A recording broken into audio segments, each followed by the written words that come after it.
Hans in luck. Some men are born to good luck. All they do or try to do comes right. All that falls to them is so much gain. All their geese are swans, all their cards are trumps. Toss them which way you will, they will always, like poor puss, alight upon their legs and only move on so much the faster. The world may very likely not always think of them as they think of themselves, but what care they for the world?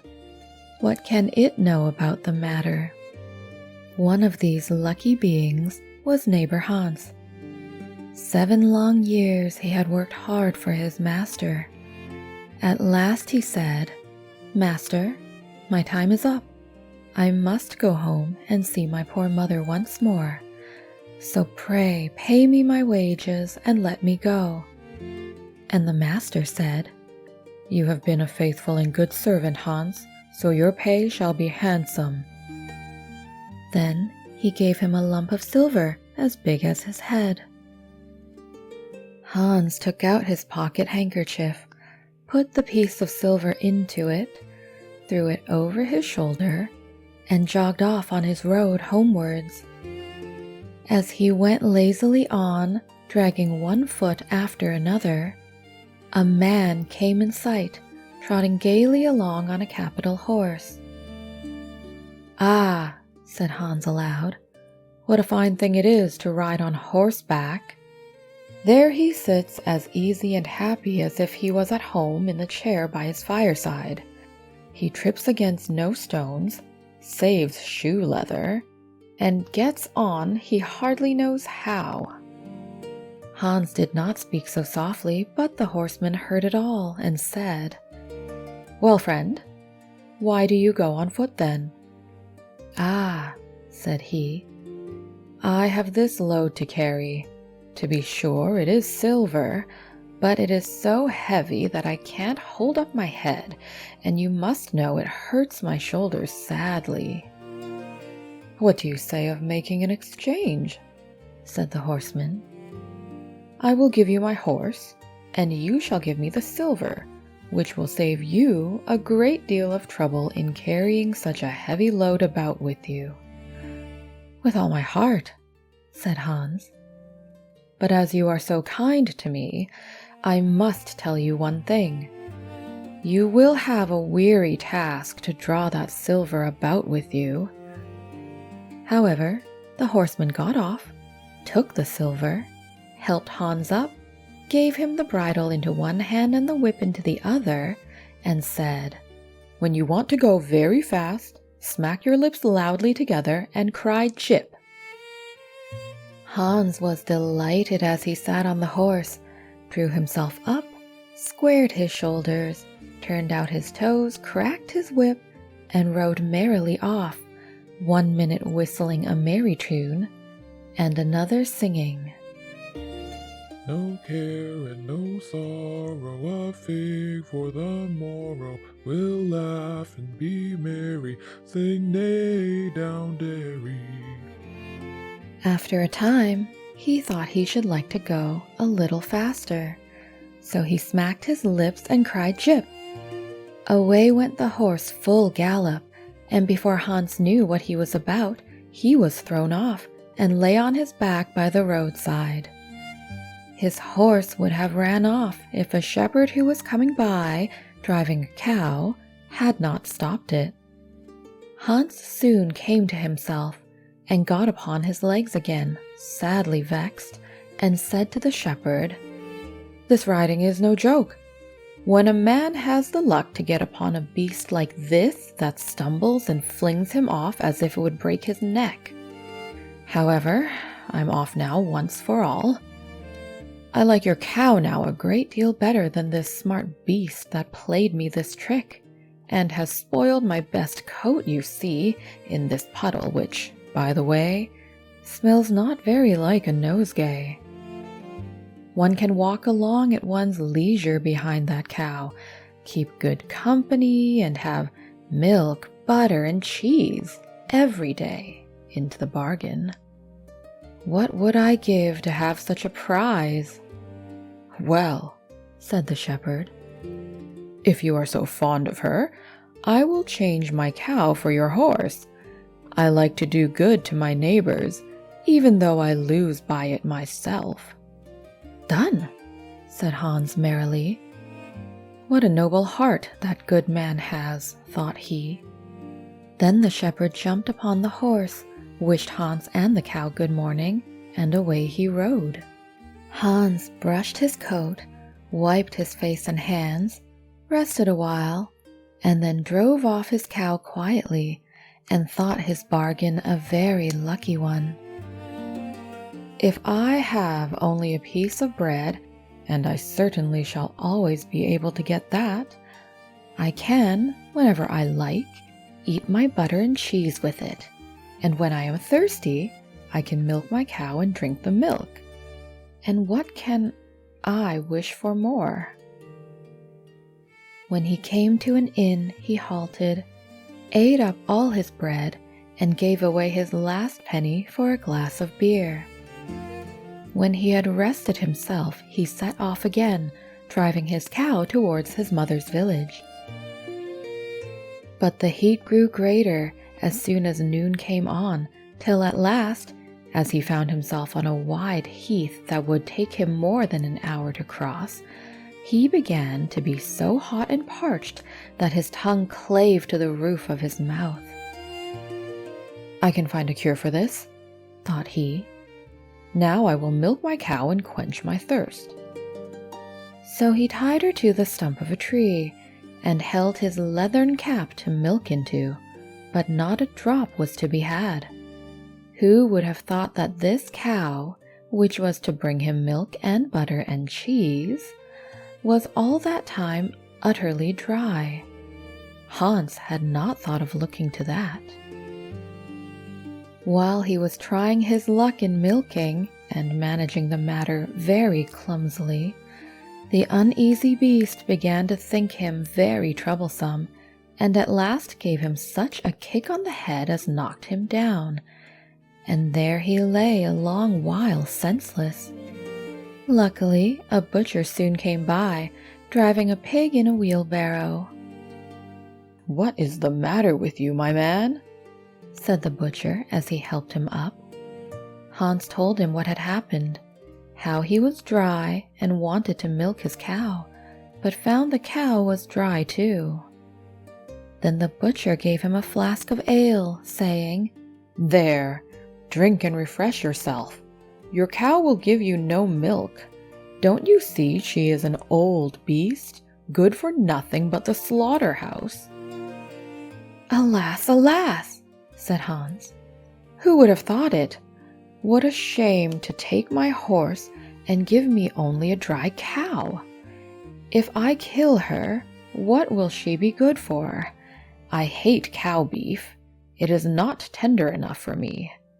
If it were a pig now, like that fat gentleman you are driving along at his ease, one could do something with it.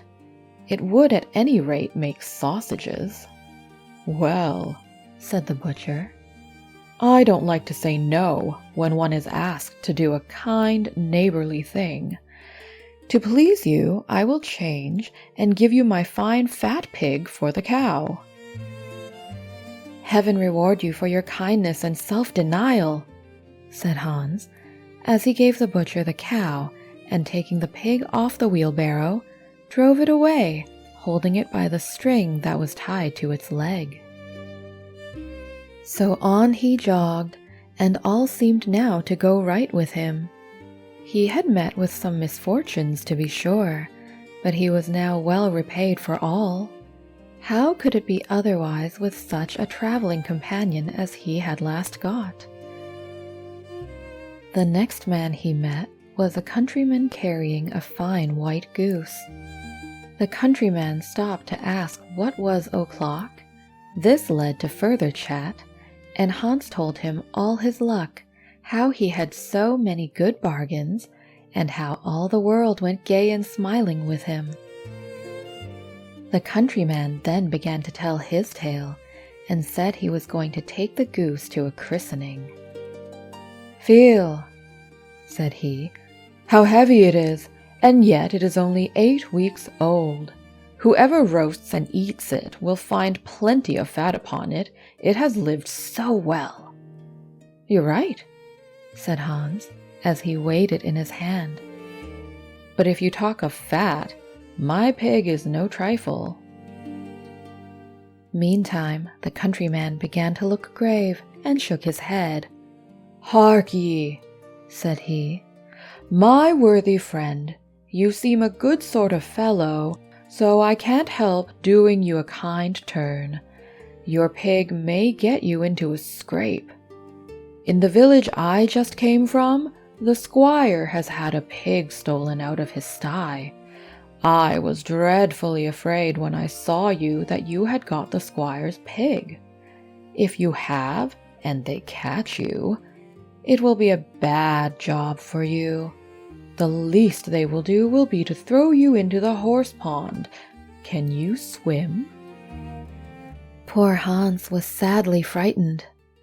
"Good man," cried he, "pray get me out of this scrape. I know nothing of where the pig was either bred or born, but he may have been the squire's for aught I can tell. You know this country better than I do. Take my pig and give me the goose." "I ought to have something into the bargain," said the countryman. "Give a fat goose for a pig, indeed. 'Tis not every one would do so much for you as that. However, I will not be hard upon you, as you are in trouble." Then he took the string in his hand and drove off the pig by a side path, while Hans went on the way homewards, free from care. "After all," thought he, "that chap is pretty well taken in. I don't care whose pig it is, but wherever it came from it had been a very good friend to me. I have much the best of the bargain. First there will be a capital roast. Then the fat will find me in goose grease for 6 months. And then there are all the beautiful white feathers. I will put them into my pillow, and then I am sure I shall sleep soundly without rocking. How happy my mother will be! Talk of a pig, indeed! Give me a fine fat goose." As he came to the next village, he saw a scissor grinder with his wheel, working and singing. "O'er hill and o'er dale, so happy I roam. Work light and live well, all the world is my home. Then who so blithe, so merry as I?" Hans stood looking on for a while, and at last said, "You must be well off, Master Grinder. You seem so happy at your work." "Yes," said the other, "mine is a golden trade. A good grinder never puts his hand into his pocket without finding money in it.